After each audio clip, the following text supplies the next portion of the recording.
Olá, bom dia, meu irmão, minha irmã, seja bem-vindo ao programa Em Tuas Mãos desta terça-feira, mais uma manhã especial abençoada pelo Senhor. Bom dia, Carla. Bom dia, Flávio. Bom dia para você que está em casa. Dia especial também para a nossa igreja, porque é comemorado o dia de São João Batista, o precursor, aquele que batizou Jesus, lá no Rio Jordão.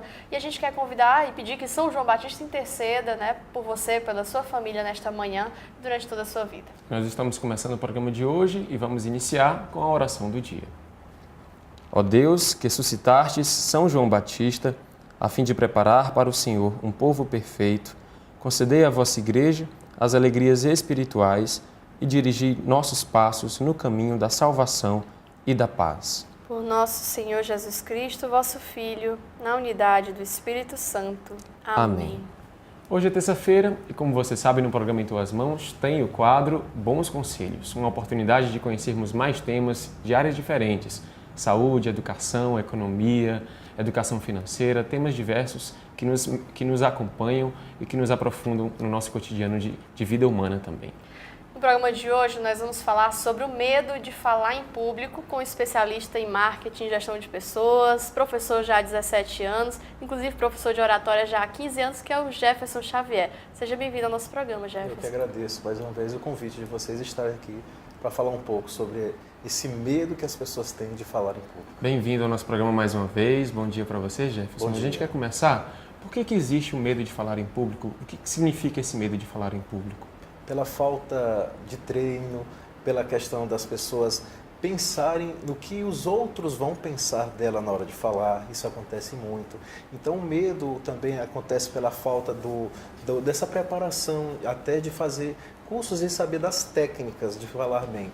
A gente sabe que quem se comunica bem, quem fala bem em público, precisa entender que são técnicas. E essas ferramentas podem ser aprendidas em livros, em cursos, em treinamentos, para ela poder diminuir essa ansiedade. E essa ansiedade, nós podemos perceber que ela é vista por grande parte das pessoas no mundo todo. Não é só aqui em Teresina, no mundo inteiro as pessoas ficam com esse nervosismo na hora de falar em público. Só em pensar que elas vão fazer uma leitura lá na missa, já começa a suar, treme a voz, treme o corpo, né, gente? E muitas vezes a questão está exatamente nisso, na questão do seu próprio pensamento. Ela fica pensando que não vai dar certo, ela fica pensando que vai desmaiar, ela fica pensando que os outros vão pensar da voz dela que não é legal no microfone.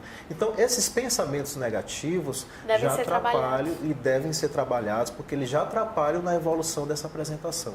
Isso pode ser numa igreja, numa apresentação na faculdade, no trabalho.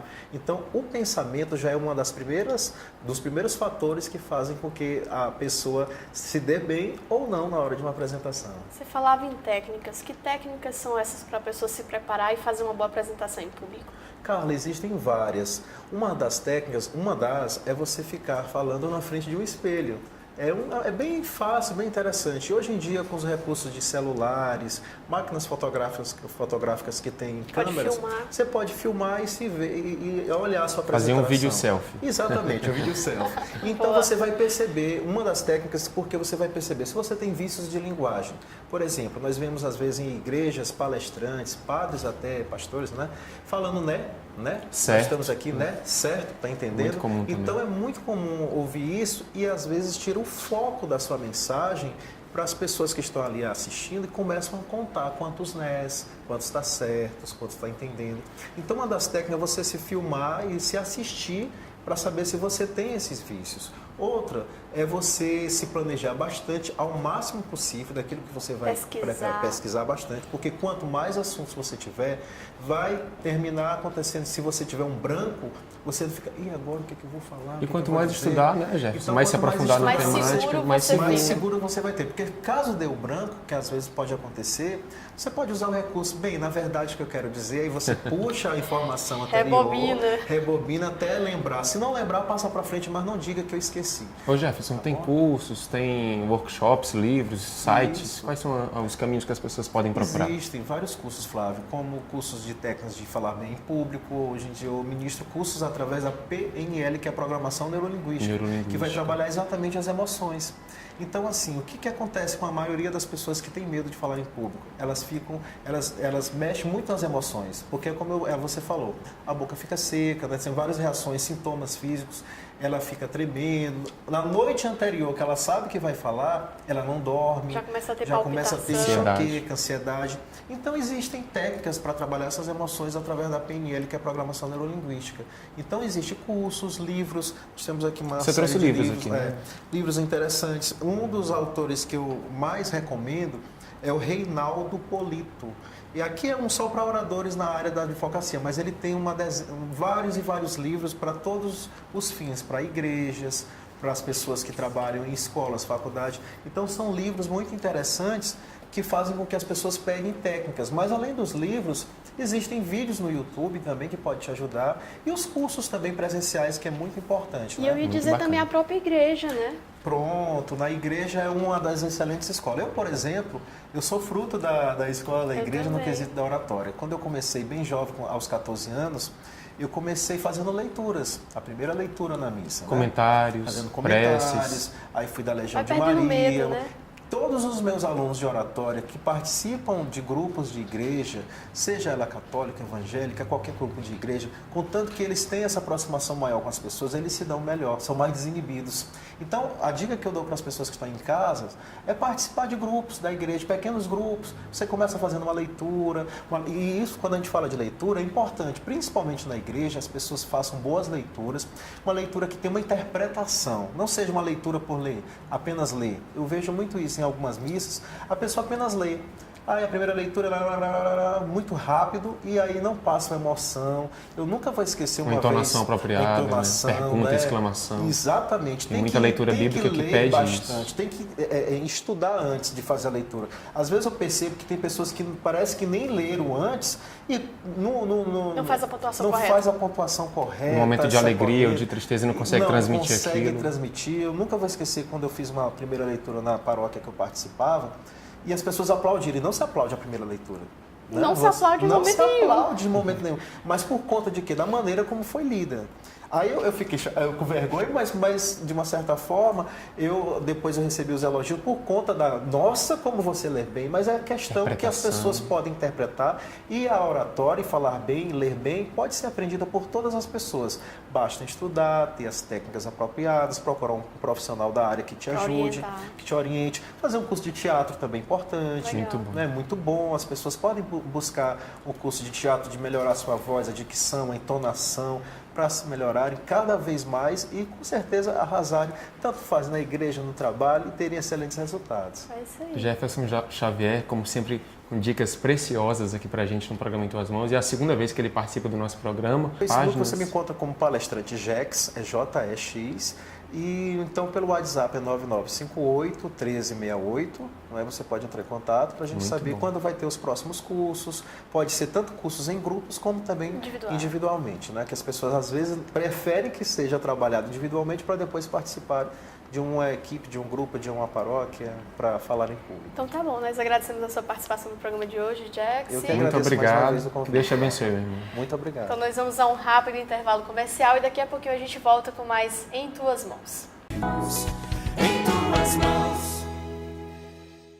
Este é o momento do quadro Palavra do Pastor. Hoje, terça-feira, com o arcebispo metropolitano de Teresina, Dom Jacinto Brito.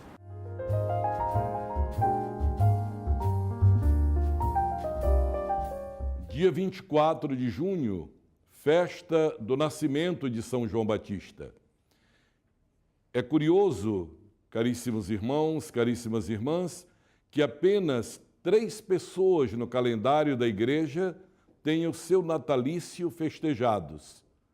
Jesus, naturalmente, no Natal, Maria Santíssima no dia 8 de setembro e São João Batista no dia 24 de junho. Porque Jesus disse, entre os nascidos de mulher, não há nenhum maior do que João Batista. E foi ele que Deus escolheu para ser o precursor, aquele que ia à frente, preparando os caminhos do Senhor. Ele mesmo declarou, eu sou a voz do que clama no deserto, preparai os caminhos do Senhor. Foi ele quem batizou em água os que queriam se preparar para a chegada do Messias.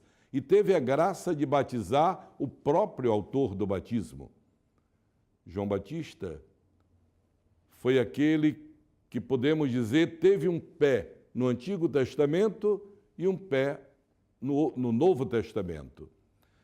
Ele não só preparou os caminhos para o Messias, mas ele disse: eis o Cordeiro de Deus, eis aquele que tira o pecado do mundo. Ao dizer eis o Cordeiro de Deus, João Batista apontava para a missão de Jesus, que está muito ligada com o texto de Isaías 53, que é dos poemas do servo sofredor, onde o Cordeiro é imolado em lugar dos pecadores, onde a vida dele é sacrificada para dar vida aos outros. Por isso é que São João Batista é apresentado com o cordeiro, com o carneiro. Não é porque ele fosse pastor de ovelhas, é porque ele apontou Jesus, que é o verdadeiro Cordeiro de Deus, como aquele que tira o pecado do mundo. Então, a bandeirinha que tem escrito em língua latina, Exe Agnus Dei, quer dizer, eis o Cordeiro de Deus. E o Cordeiro representa Jesus, a quem João Batista apontou para nós como sendo aquele que nos salva.